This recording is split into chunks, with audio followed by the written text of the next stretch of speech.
हाँ बच्चों, तो अब हम जो है जो मानव का पाचन तंत्र है, मनुष्य में प्राणी संपोषण किस प्रकार से होता है उसके बारे में जानकारी ग्रहण करेंगे या उसके बारे में हम अध्ययन करेंगे। तो इसमें हेडिंग है मानव का पाचन तंत्र। हमारे शरीर में जो प्राणी संपोषण है उसके लिए एक तंत्र विकसित है, उस तंत्र को कहा जाता है पाचन तंत्र या डाइजेस्टिव सिस्टम। इस डाइजेस्टिव सिस्टम के अंतर्गत दो चीजें आती हैं, एक है आहार नाल और एक है पाचन ग्रंथियां। हमारे शरीर में मुख से लेकर के गुदा द्वार तक एक 8 से 10 मीटर लंबी कुंडलित नलिका होती है।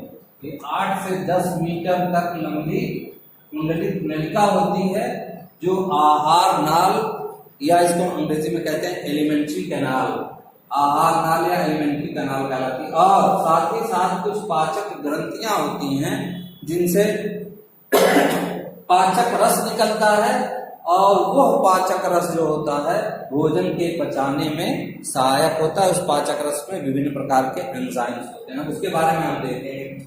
आहार नाल के कौन कौन से भाग हैं उसको हम देखें तो मुख व मुख गुहा है, ग्रसनी है, ग्रास नाल है, आमाशय है, छोटी आंख है। छोटी आंख जो है ये लंबाई तो इसकी 6 से 7 मीटर तक लंबी होती है ये लगभग, मगर छोटी आंख इसको इस वजह से कहा जाता है क्योंकि इसकी चौड़ाई जो है, इसका डायमीटर, इसका व्यास जो है वो कम है, 2.5 सेंटीमीटर ही ये चौड़ी होती है। तो इसकी चौड़ाई के आधार पर इसका नाम छोटी आंख रखा गया, हालांकि लंबाई में बड़ी है। तो छोटी आंख के भी 3 भाग होते हैं। ग्रहणी ये सी के आकार का होता है, फिर उसके बाद मध्यांत्र होता है, फिर शेषांत्र होता है। ग्रहणी को ड्यूडिनम कहते हैं अंग्रेजी में, मध्यांत्र को कहते हैं जेजुनम और शेषांत्र को कहते हैं इलियम। इसके बाद है बड़ी आंख होती है। बड़ी आंख लगभग 1.5 मीटर लंबी होती है। देखो यहाँ लंबाई इसकी 1.5 मीटर, इसकी लंबाई 6 से 7 मीटर है, मगर ये बड़ी आंख कहलाती है। बड़ी आंख क्यों कहलाती है? क्योंकि इसकी चौड़ाई जो है वो इससे देखिए ज्यादा है। यहाँ 2.5 है, यहाँ लगभग 4.7 सेंटीमीटर चौड़ी होती है। तो चौड़ाई के हिसाब से इन आंतों का नामकरण किया गया है, छोटी आंत और बड़ी आंत। बड़ी आंत जो है इसके भी 3 भाग होते हैं, सीकम, कोलन और रेक्टम, या इसको मलाशय कहते हैं।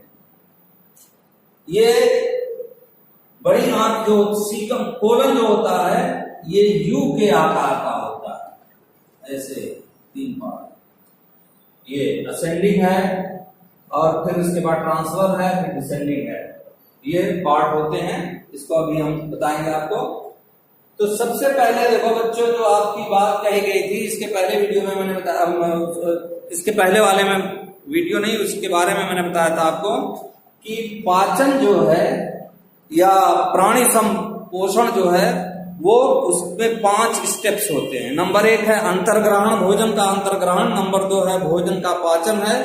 नंबर 3 जो है वो अंतर्ग्रहण, पाचन, अवशोषण, स्वांगीकरण और बहिक्षेपण। ये 5 स्टेप्स हैं जो मिला करके प्राणी संपोषण इसके अंतर्गत पूरा होता है। तो देखो बच्चों, सबसे पहले हम क्या करेंगे, भोजन जो है वो सबसे पहले कहाँ रखा जाता है? मुख के अंदर।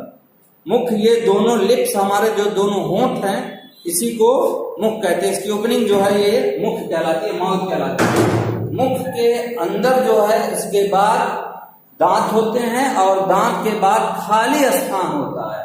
उस खाली स्थान को मुख गुहा कहते हैं। क्या कहते हैं? मुख गुहा या बकल कैविटी कहते हैं। बकल कैविटी जो है आगे से दांत और पीछे खुला हुआ होता है, ऊपर जो है वो पैलेट होता है और नीचे जो होता है वो जबड़ा होता है। अगल बगल जो होते हैं 2 कपोलों या गालों के जरिए ये बंद होता है, एक स्थान होता है। यहाँ देखिए मैंने लिखा है, और इसमें एक जीवा होती है। जीवा आगे से क्या होती है? फ्री होती है और पीछे की तरफ जो होती है ये जुड़ी हुई होती है। और इस जीवा जो है ये पीछे जुड़ी हुई मांसल संरचना होती है और आगे जो है वो फ्री होती है। मुख के अंदर जब भोजन जाता है तो सबसे पहले हम दांत की बात करेंगे। दांत जो है वो हमारे, इसकी विशेषता जो है वो 3 विशेषताएं हैं दांतों के बारे में।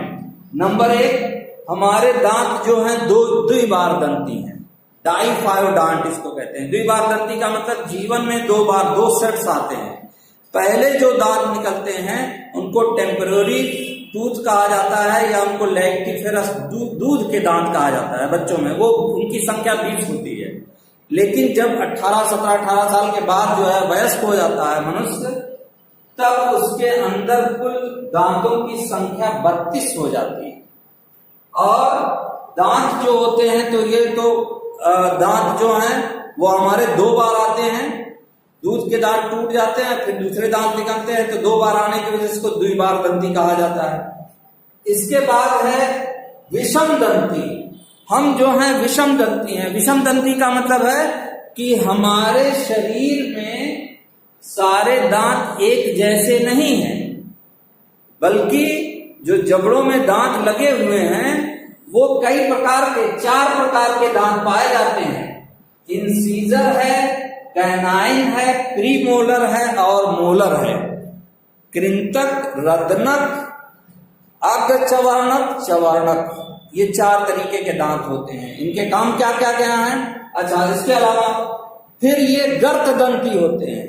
ये स्थित कहाँ होते हैं? जबड़ों के अंदर। जितना भाग ये बाहर हमको दिखाई देता है दांत का, उससे ज्यादा भाग जो होता है वो जबड़ों के अंदर स्थित होता है, गड्ढे में स्थित होता है, इसलिए इसको गर्त दंती कहा जाता है। तो दांत की विशेषता जो क्या है, वो दांत की विशेषता जो है उसके बारे में अब हम यहाँ बताते हैं आपको कि दांत जो है वो हमारे शरीर में द्विबार दंती है, द्विबार दंती, विषम दंती,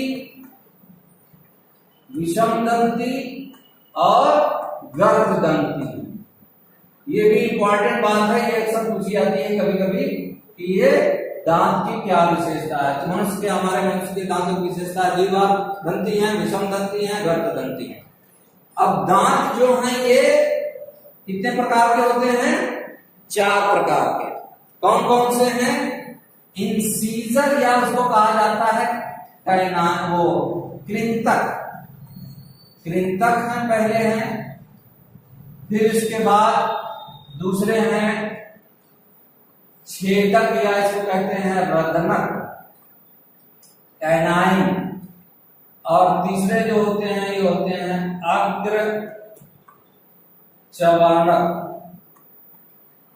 और चौथे जो होते हैं वो होते हैं चवर्णक, चवर्णक। ये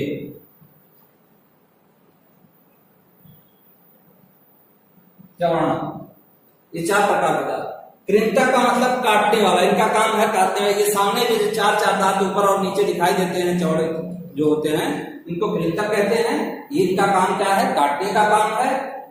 रदनक या छेदक, इसको अंग्रेजी में कहते हैं इंसीजर। और ये होते हैं कैनाइन, इनका काम क्या है? चीर फाड़ करने का काम। ये नुकीले होते हैं और ये ऐसे जंतुओं में जो मांसाहारी जंतु हैं उनमें ज्यादा विकसित होते हैं।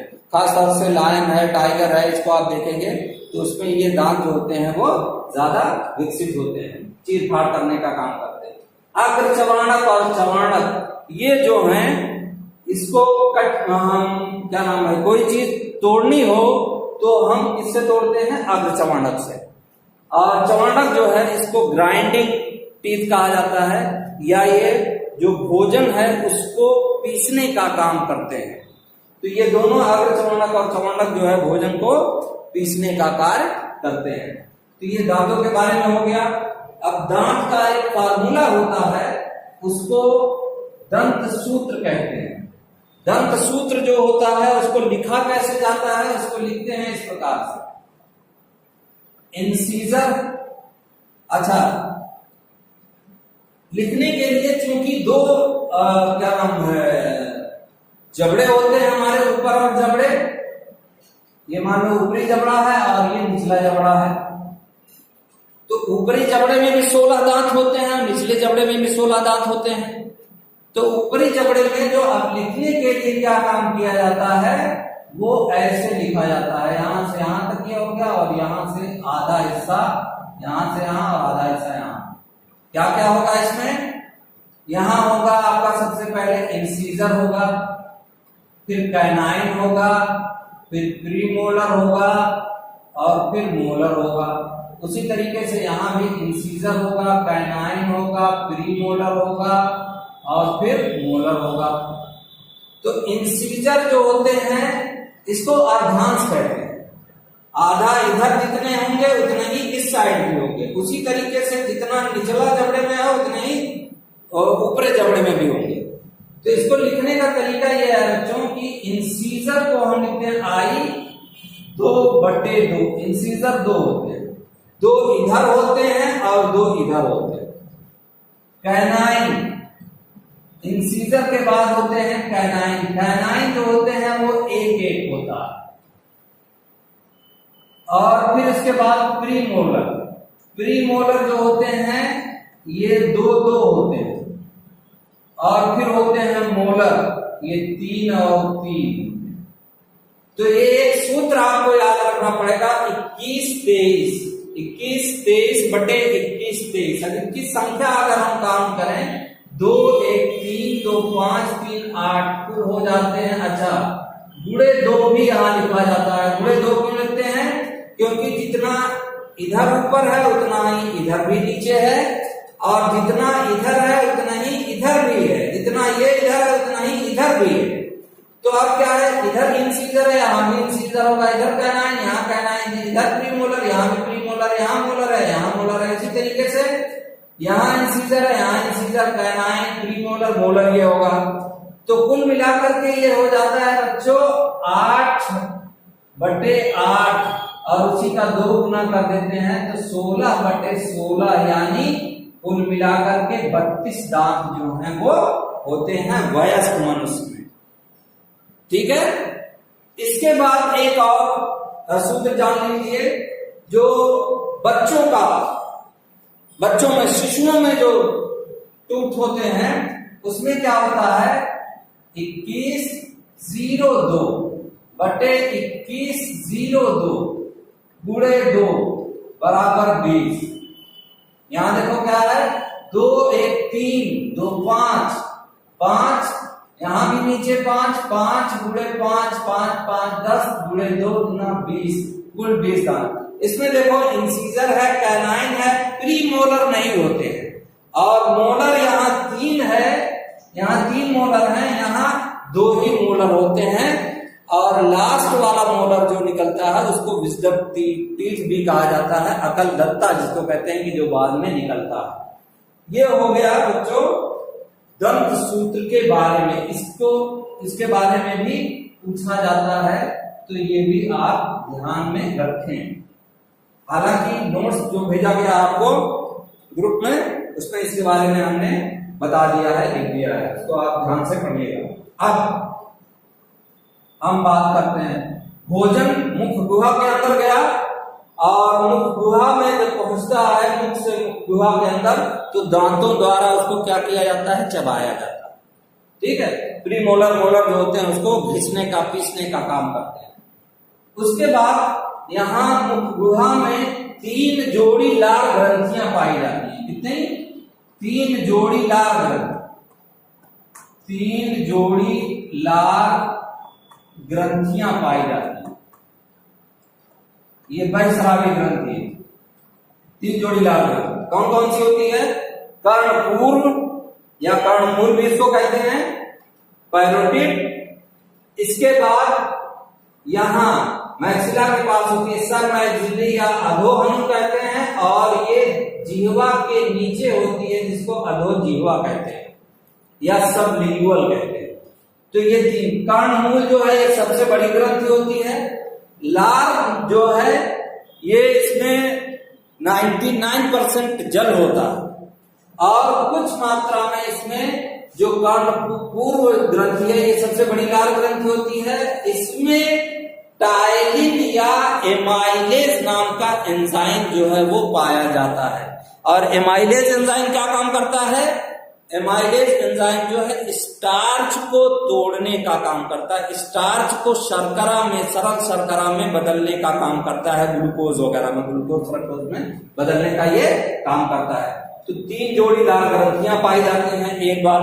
दूसरी बात यह है कि इन लाल ग्रंथियों से लार स्रावित होती है और एक दिन में लगभग 1 से 1.5 लीटर तक लार जो है वो प्रतिदिन स्रावित होती है। एक दिन में 1 लीटर से 1.5 लीटर तक लार जो है वो हमारे मुख गुहा के अंदर निकलती है। लार में कौन सा एंजाइम पाया जाता है? इसमें 2 मुख्य एंजाइम पाए जाते हैं। मुख्य एंजाइम जो है वो टाइलिन या इसको कहा जाता है एमाइलेज, सलाइवरी एमाइलेज। लार को सलाइवा भी कहते हैं, एमाइलेज, सलाइवरी एमाइलेज। और एक एंजाइम इसमें निकलता है, उसको कहा जाता है लाइसोजाइम, लाइसोजाइम। लाइसोजाइम क्या काम करता है? ये जीवाणुनाशक है, जीवाणुनाशक, यानी बाहर से आए हुए जीवाणुओं आदि का भक्षण करके उसको नष्ट कर देता है, जीवाणुनाशक लाइसोजाइम। तो 2 एंजाइम कहा जाता है और लाइसोजाइम। टाइलिन क्या काम करता है? टाइलिन जो होता है ये स्टार्च को शर्करा में बदलने का काम करता है। अब भोजन यहां पहुंचा और यहां जीवा है। जीवा क्या काम करती है? जबान जो है वो भोजन को इधर उधर करने में या आगे पीछे करने में मदद करती है। भोजन को, भोजन और जीवा हमारे मुख से जो आवाज निकलती है उसमें भी ये सहायक होती है। ये पूरी मुख गुहा को साफ भी करती रहती है। तो इसके कई काम है। जीवा जो होती है इसकी संरचना अगर हम देखें तो जिह्वा ऐसे लगभग वी शेप होती है। इसमें आगे का हिस्सा थोड़ा पतला होता है, पीछे जो होता है चौड़ा होता है, और आगे का हिस्सा फ्री होता है, पीछे का हिस्सा जो होता है ज्वाइंट होता है। इस जिह्वा के ऊपर स्वाद कलिकाएं पाई जाती हैं। क्या पाई जाती है बच्चों? इसमें स्वाद कलिकाएं पाई जाती हैं। टेस्ट बड्स इसको कहते हैं, स्वाद कलिकाएं। ये क्या है? स्वाद कलिकाएं, टेस्ट बड्स। ये क्या काम करती हैं? इन्हीं के द्वारा हमको विभिन्न प्रकार के स्वाद का ज्ञान होता है। जैसे सबसे आगे मीठी स्वाद कलिकाएं होती हैं, उसके पीछे होती हैं नमकीन स्वाद कलिकाएं। मीठी हो गई, नमकीन हो गई। फिर इसके बाद पीछे होती हैं कड़वी स्वाद कलिकाएं, और बगल में यहां इधर और इधर पार्श्व में पाई जाती हैं जो स्वाद कलिकाएं होती हैं, जो बगल में पाई जाती हैं वो होती हैं जिसको हम खट्टे पदार्थ जो कहा जाता है, खट्टी स्वाद कलिकाएं होती हैं। तो ये 4 तरह की इसमें स्वाद कलिकाएं होती हैं। सबसे आगे मीठी होती है, उसके पीछे नमकीन होती है, और उसके पीछे जो होती है सबसे लास्ट में कड़वी होती है, और अगल बगल पार्श्व में जो है वो खट्टा या खट्टी जो स्वाद कलिकाएं हैं वो पाई जाती हैं। तो और इन्हीं से हमको स्वाद का, बच्चों क्या होता है, ज्ञान होता है। स्वाद का पता चलता है कि कौन सी चीज मीठी है, खट्टी है, कड़वी है और कसैली है या खट्टी है। इसके बाद अब भोजन यहाँ चबाया गया, लार ग्रंथियों द्वारा भोजन, लार स्राव, जब मुख में भोजन आता है तो लार ग्रंथियां सक्रिय हो जाती हैं, उनसे लार निकलना शुरू हो जाता है। और भोजन जो होता है, लार का काम क्या है? लार का काम जो है वो भोजन को सान देना, भोजन पूरा सन जाए लार में, नम हो जाए, मुलायम हो जाए, और जो उसमें से टाइलिन एंजाइम निकलता है, अगर भोजन में स्टार्च है तो वो उसको पचाने का भी काम वहीं से शुरू कर देता है, वो उसको शर्करा में बदलने का काम कर देता है। इसके बाद होता है कीट के आकार की संरचना होती है जिसको ग्रसनी कहते हैं। ग्रसनी बच्चों जो है वो ऐसा क्षेत्र है जहां पर श्वासनाल और ग्रासनाल, सांस का जो मार्ग है, वायुनाल का जो मार्ग है, नासिका का जो मार्ग है, और जहां से भोजन जाता है, वो दोनों एक ही स्थान पर खुलते हैं। तो आगे जो यहाँ पर हमारी नली जो सामने होती है, इसको कहते हैं श्वासनाल, ट्रैकिया। इसके पीछे जो होती है वो होती है ग्रासनाल, भोजन की नली होती है। अब ये जो श्वासनाल होती है, इसके ऊपर एक छोटी सी संरचना पाई जाती है पत्ती जैसी, इसको एपिग्लॉटिस कहते हैं। और एपिग्लॉटिस क्या काम करती है? श्वासनाल हर वक्त खुली रहती है। जब भोजन जाता है तो भोजन श्वासनाल में नहीं जाना चाहिए, बल्कि भोजन को कहाँ जाना चाहिए? ग्रासनाल में जाना चाहिए।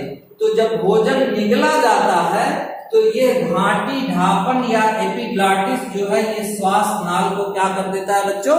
बंद कर देता है। और इसीलिए कहा जाता है कि जब हम खाना खा रहे हो तो हम बातचीत ना करें, क्योंकि बातचीत करते हैं तो कभी कभी ये खुल जाता है और भोजन के कण जो है श्वासनाल में चले आते हैं। तो जब श्वासनाल में चले आते हैं तो हमको छींक आती है, नीचे से प्रेशर डालता है ये कि भोजन के कण इसमें कहां से चले आए, इसको भगाओ।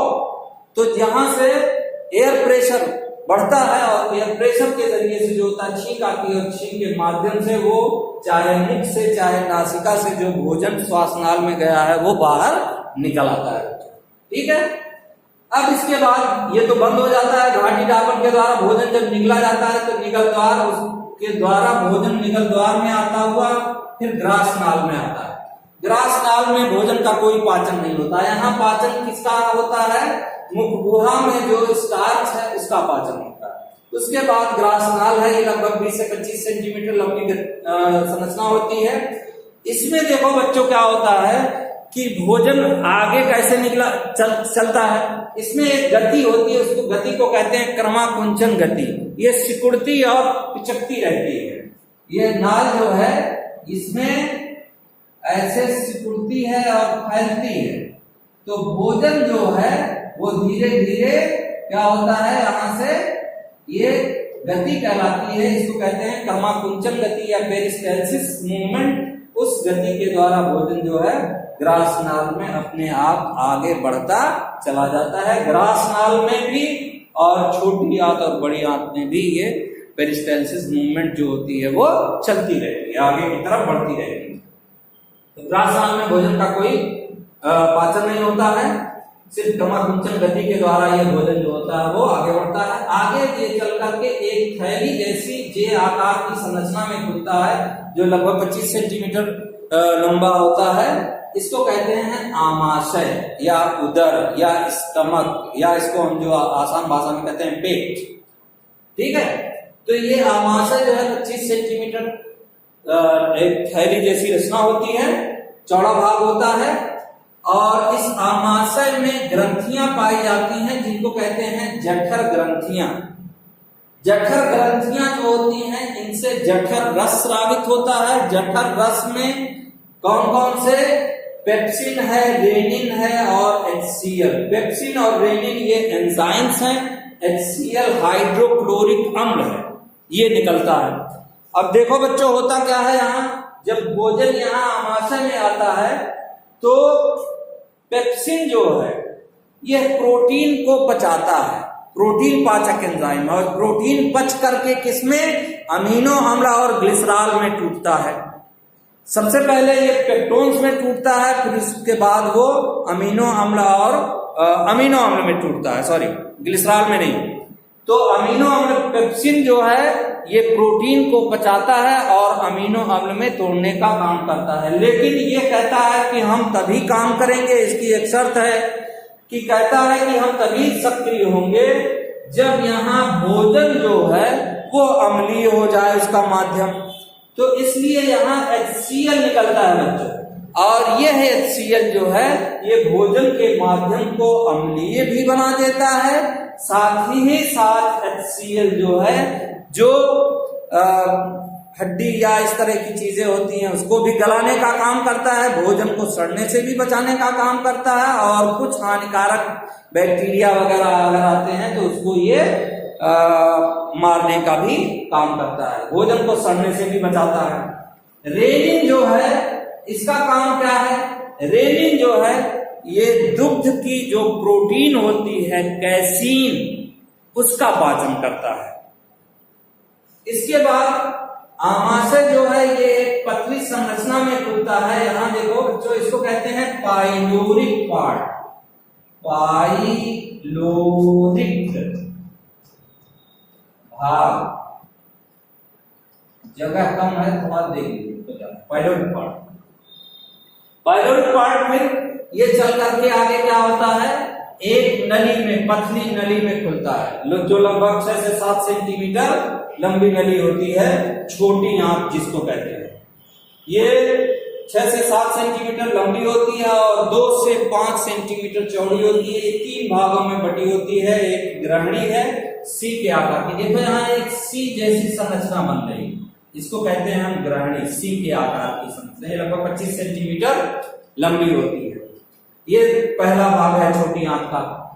और छोटी आंत का जो इसके बाद फिर छोटी आंत 2 और भागों में, मध्यांत जिसको जेजुनम कहते हैं और ग्रहणी को ड्यूडिनम कहते हैं, मध्यांत को जेजुनम कहते हैं, शेषांत को इलियम कहते हैं। तो ये मध्यांत रहे जो 2 से 3 मीटर लंबी होती है, शेषांत रहे जो 3 से 4 मीटर जो होती है, वो लगभग इतनी लंबी होती है। इसके बाद छोटी आंत जो होती है वो फिर आकर के बड़ी आंत में एक स्थान पर मिलती है। जिस स्थान पर छोटी और बड़ी आंत मिलती है, छोटी आंत जो होती है वो बड़ी आंत में जिस स्थान पर खुलती है उसको कहा जाता है सीकम। क्या कहते हैं बच्चों उसको? सीकम। यानी छोटी आंत बड़ी आंत के जिस हिस्से में पहले खुलती है, छोटा पार्ट होता है ये, इसको कहा जाता है सीकम। इसके बाद कोलन होता है, बड़ी आंत का भाग होता है वो कोलन। बड़ी आंत लगभग 1.5 मीटर लंबी होती है और 4.7 सेंटीमीटर लगभग ये चौड़ी होती है। कोलन एक यू के आकार की संरचना होती है, ये इसको उल्टा यू भी कह सकते हैं। इस तरीके से संरचना ऐसे होती है, उल्टे यू के आकार की। यहाँ देखो ऐसे उल्टे यू के आकार की संरचना बन रही है। तो इसमें क्या होता है, ये कोलन, ये असेंडिंग कोलन कहलाता है, ये ट्रांसवर्स कोलन कहलाता है और ये डिसेंडिंग कोलन कहलाता है। कोलन का अगला हिस्सा जो होता है, जो अंतिम पार्ट होता है, वो एक फूली हुई थोड़ी सी थैली जैसी संरचना में खुलता है, लगभग 15 सेंटीमीटर लंबी संरचना होती है। इसको कहते हैं मलाशय या रेक्टम। क्या कहते हैं बच्चों इसको? मलाशय या रेक्टम। और रेक्टम फिर जो होता है एक छिद्र द्वारा शरीर से बाहर खुलता है, इसको कहा जाता है गुदा द्वार, या इसको अंग्रेजी में कहते हैं एनस। तो सबसे एंटीरियर जो छोर है, सबसे पहला, वहां भी एक ओपनिंग है, खुला हुआ भाग है, उसको मुख कहते हैं। और सबसे लास्ट में भी एक खुला हुआ पार्ट है, उसको कहते हैं एनस या गुदा द्वार कहते हैं। अब देखो बच्चों, भोजन का पाचन कैसे होता है। भोजन यहाँ आया, यहाँ पेप्सिन हाइड्रोक्लोरिक एसिड ने क्या किया, भोजन के माध्यम को अम्लीय बना दिया। और पेप्सिन अब क्या करता है, प्रोटीन का पाचन करता है, उसको अमीनो अम्ल में तोड़ता है। रेनिन जो होता है ये दूध के प्रोटीन, कैसीन जो होता है उसका पाचन करता है। जो ये HCl निकला है बच्चों, देखो HCl जो है ये एक स्ट्रांग हाइड्रोक्लोरिक एसिड है। अगर ये इसके अंदर रहेगा तो ये नुकसान पहुंचा सकता है। तो इसको HCl के प्रभाव को नष्ट करने के लिए या उसको बचाने के लिए क्या किया जाता है बच्चों, यहाँ जठर ग्रंथियों में से म्यूकस स्रावित होता है। क्या स्रावित होता है बच्चों? म्यूकस। तो म्यूकस जो है ये स्रावित होकर के क्या काम करता है? म्यूकस जो होता है ये फैल जाता है जठर ग्रंथियों की, आमाशय की दीवार के ऊपर, ताकि HCl का प्रभाव इस आमाशय के ऊपर, आमाशय की जो परतें हैं उस पर ना पड़ने पाए और वो सुरक्षित रहे। इसके बाद ग्रहणी। ग्रहणी में देखो बच्चों, यहां पर एक ग्रंथि पाई जाती है, इसको अग्न्याशय ग्रंथि कहते हैं, या इसको कहते हैं पैंक्रियाटिक ग्लैंड, या पैंक्रियाज भी इसको कहते हैं। तो ये पैंक्रियाज या अग्न्याशय ग्रंथि ये एक मिश्रित ग्रंथि है। ये भी इंपॉर्टेंट क्वेश्चन है, इसको आप नोट कर लीजिएगा कि कभी कभी ये पूछा जाता है किसी एक मिश्रित ग्रंथि का नाम बताइए। तो अग्न्याशय जो है वो मिश्रित ग्रंथि होती है। ये ग्रंथि और मिश्रित ग्रंथि क्या होती है? ग्रंथियां दो प्रकार की होती है, एक बहिस्रावी ग्रंथि होती है, एक अंतःस्रावी ग्रंथि होती है। तो बहिस्रावी और अंतःस्रावी, ये अग्न्याशय जो है इसमें दोनों पार्ट होते हैं, बहिस्रावी भाग भी होता है और अंतःस्रावी भाग भी होता है, इसलिए इसको मिश्रित ग्रंथि जो है वो कहा जाता है। अग्न्याशय ग्रंथि से अग्न्याशयी रस स्रावित होता है। उस अग्न्याशयी रस में कई एंजाइम होते हैं, ट्रिप्सिन है, काइमोट्रिप्सिन है, लाइपेज है, एमाइलेज है। ये एंजाइम्स जो होते हैं वो स्रावित होते हैं।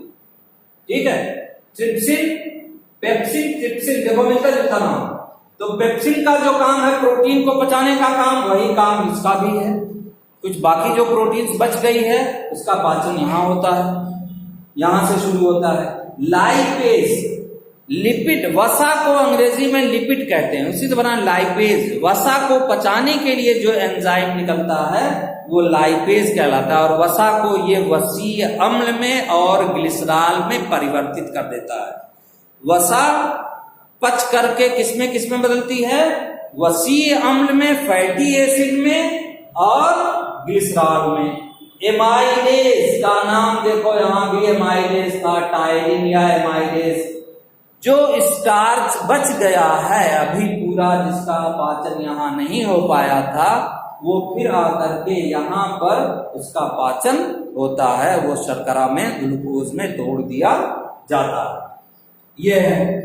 अच्छा, साथ ही साथ इसमें अग्न्याशय से एक इंपॉर्टेंट बात यह है कि अग्न्याशय मिश्रित ग्रंथि है, तो इसमें अंतःस्रावी भाग भी होते हैं। बहिस्रावी भाग से ये एंजाइम स्रावित होते हैं, अंतःस्रावी भाग जो होता है उससे हार्मोन स्रावित होते हैं। इसमें मुख्य रूप से जो हार्मोन होते हैं, 3-4 ग्लैंड्स होती हैं, अल्फा, बीटा, गामा, डेल्टा। तो अल्फा जो होती हैं वो ग्लूकागान नाम का हार्मोन सिक्रीट करती हैं, स्रावित करती हैं, और बीटा सेल्स जो होती हैं वो इंसुलिन नाम का हार्मोन स्रावित करती हैं, और इंसुलिन जो है वो शर्करा के पचाने में सहायक होता है।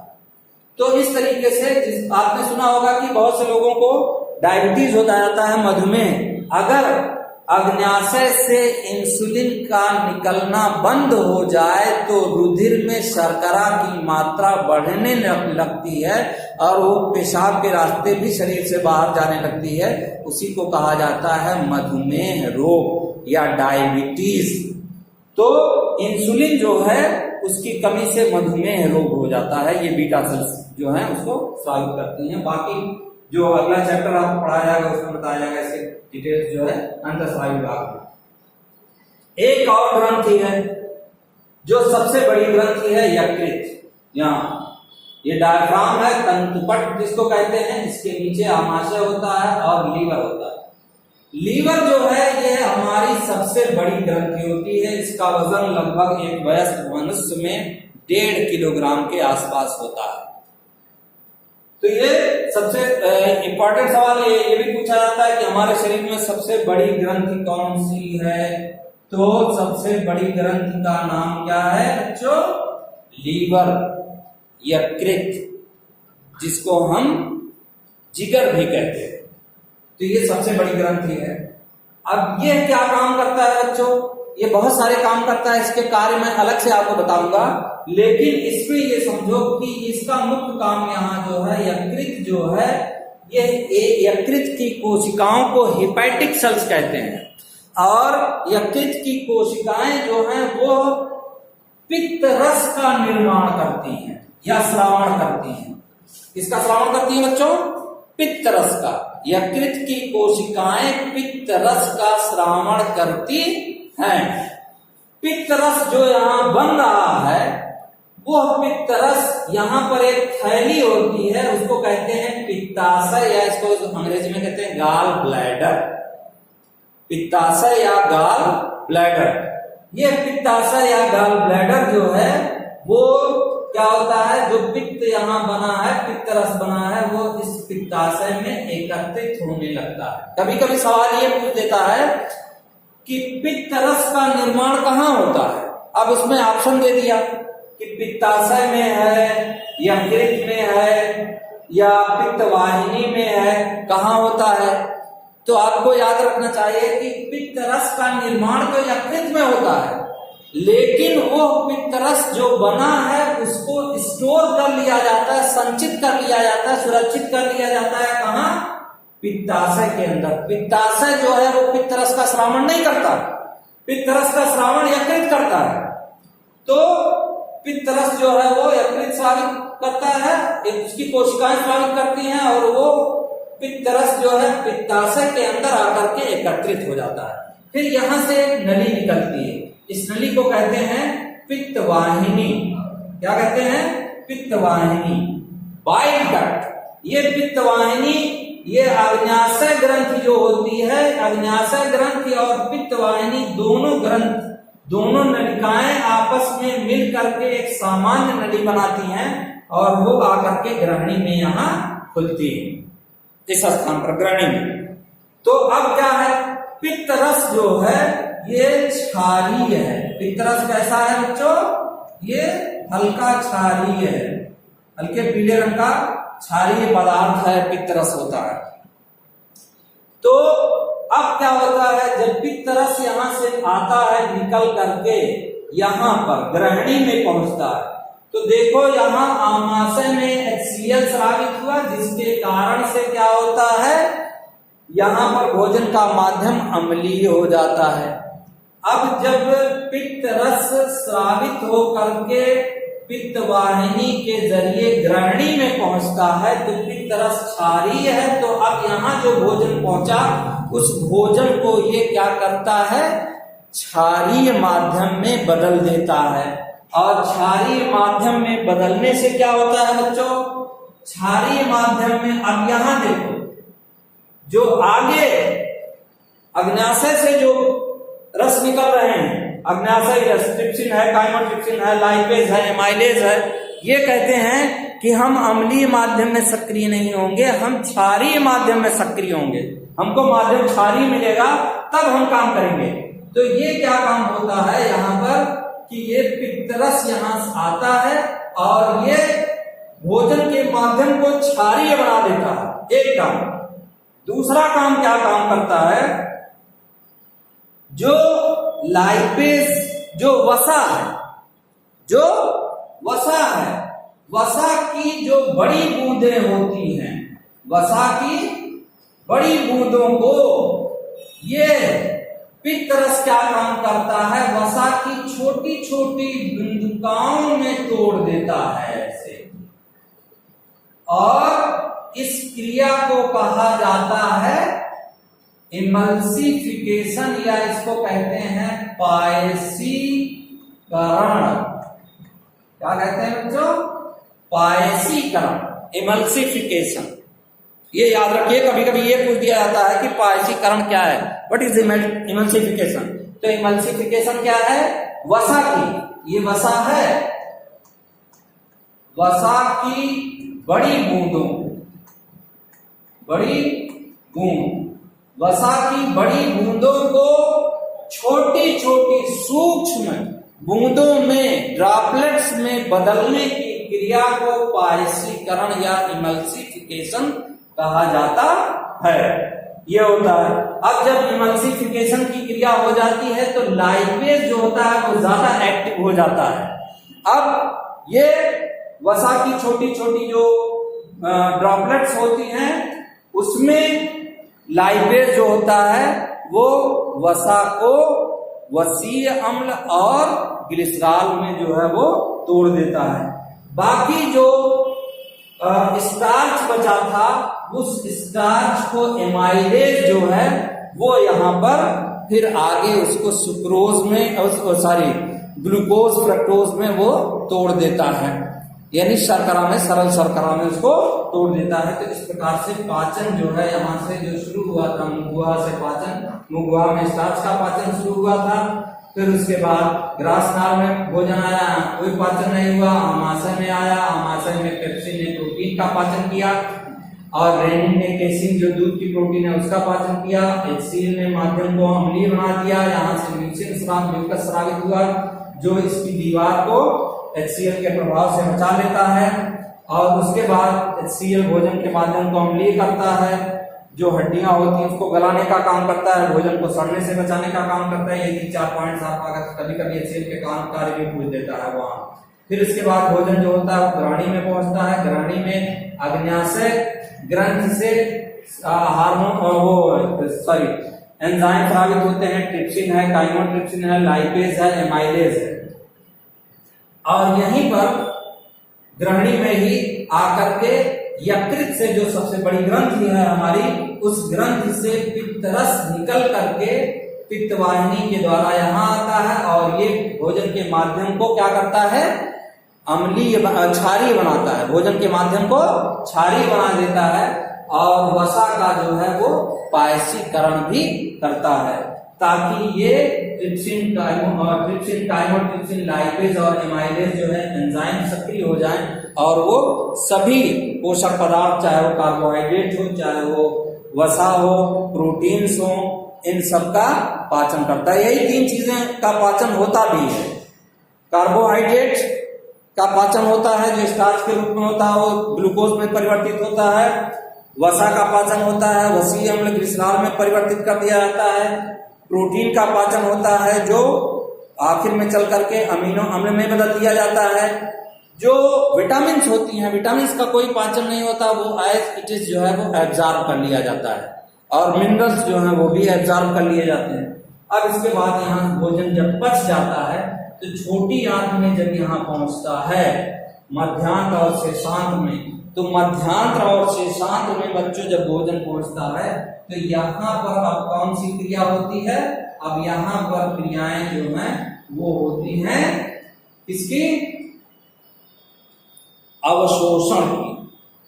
अंतर्ग्रहण हुआ, मुख के द्वारा भोजन अंदर गया, फिर उसके बाद भोजन का पाचन हुआ, पाचन यहाँ हुआ, फिर भोजन पचने के बाद क्या होता है, अवशोषित होता है। देखो जो छोटी आंत होती है, छोटी आंत जो होती है उसकी संरचना, अब पचा हुआ भोजन इतनी मेहनत से पचाया गया है तो उस पचे हुए भोजन को ज्यादा से ज्यादा क्या करना है, अवशोषित करना है।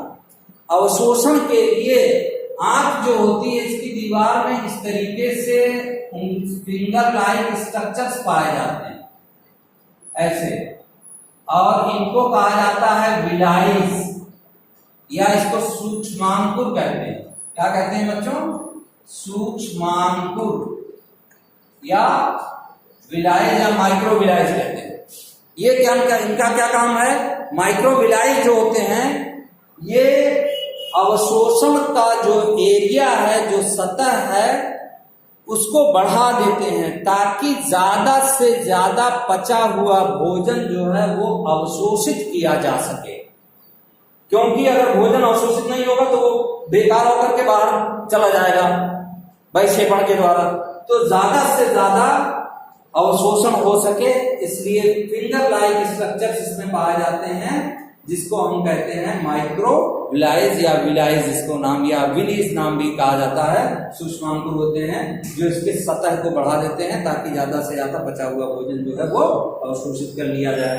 तो छोटी आंत और मध्यांत और शेषांत में इसका अवशोषण होता है। यहाँ से भी कुछ एंजाइम्स वगैरह निकलते हैं, जैसे सुक्रेज है, माल्टेज है, लैक्टेज है, वो भी निकलते हैं और उनका भी अवशोषण, वो जो शेष चीजें होती है पचा करके उनका अवशोषण होता है। इसके बाद छोटी आंत और बड़ी आंत, बड़ी आंत में भोजन का कोई पाचन नहीं होता, ना पाचन होता है ना और कोई काम होता है, अवशोषण भी इसमें ऐसा नहीं होता। अवशोषण यहाँ मुख्य रूप से जल का होता है।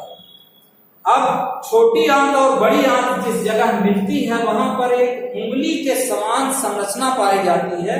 इसको कहते हैं कृमि रूप परिशेषिका, वर्मीफॉर्म अपेंडिक्स।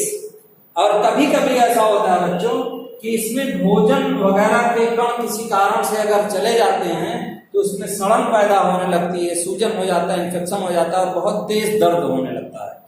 आदमी को ऐसा लगता है कि जान निकल जाएगी, इतना तेज दर्द होने लगता है।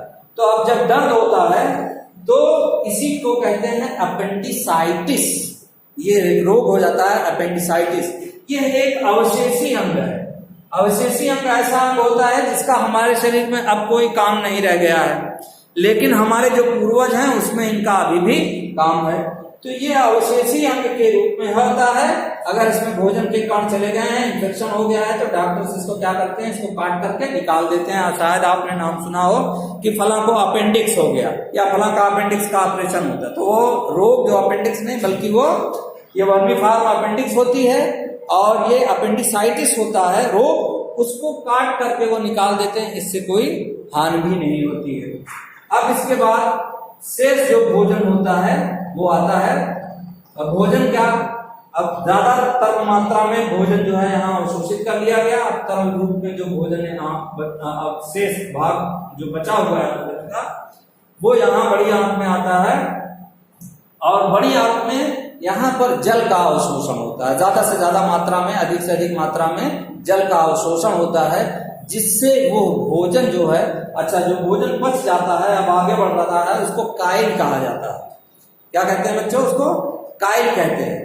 तो काइल जो होता है आगे जब यहाँ बढ़ता है तो वो जब पानी का अवशोषण होता है तो वो थोड़ा थोड़ा क्या करता है, थोड़ा सॉलिड रूप में होने लगता है और वो फिर आकर के यहाँ रेक्टम में जो है मलाशय में एकत्रित हो जाता है और यहाँ से गुदादार के द्वारा जो होता है वो समय समय पर शरीर से बाहर बहिक्षेपण की क्रिया के द्वारा बाहर निकाल दिया जाता है। तो ये 5 स्टेप्स थे। कौन कौन से? पहला स्टेप था अंतर्ग्रहण, पहला। दूसरा था पाचन, तीसरा है अवशोषण और इसके बाद चौथा है स्वांगीकरण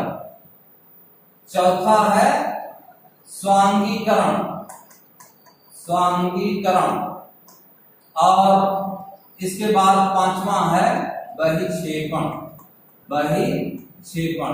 एक चीज इसमें रह गई, क्षेपण, उसको मैं बताता हूं आपको। स्वांगीकरण क्या है? जो भोजन पच गया, भोजन पचने के बाद जो भोजन अवशोषित हो गया, तो ये जो हमारी आंत होती है, आंत के ऊपर बहुत सारी क्या होती है, ब्लड वेसल्स होती है, रक्त नलिकाओं का जाल फैला होता है। और ये रक्त नलिकाएं क्या काम करती हैं, पचा हुआ भोजन जो होता है वो अवशोषित होकर के रक्त में मिल जाता है। पचा हुआ भोजन अवशोषित होकर के किसमें मिलता है बच्चों? रक्त में मिलता है। और रक्त में मिल करके फिर वो रक्त के माध्यम से, रक्त नलिकाओं के माध्यम से शरीर की विभिन्न कोशिकाओं तक जाता है और कोशिकाओं में पहुंच करके फिर जो होता है उसका क्या होता है, कोशिकाओं में उसका इस्तेमाल होता है या नए जीव द्रव्य के निर्माण में वो भाग लेता है। उसी को कहा जाता है स्वांगीकरण, एसिमिलेशन। शेष जो भाग बच गया है, अपचित भोज्य पदार्थ जो बच गया है, अपशिष्ट भोज्य पदार्थ, वो मलाशय में एकत्रित होता है और एनस के द्वारा वो तो बाहर निकाल दिया जाता है।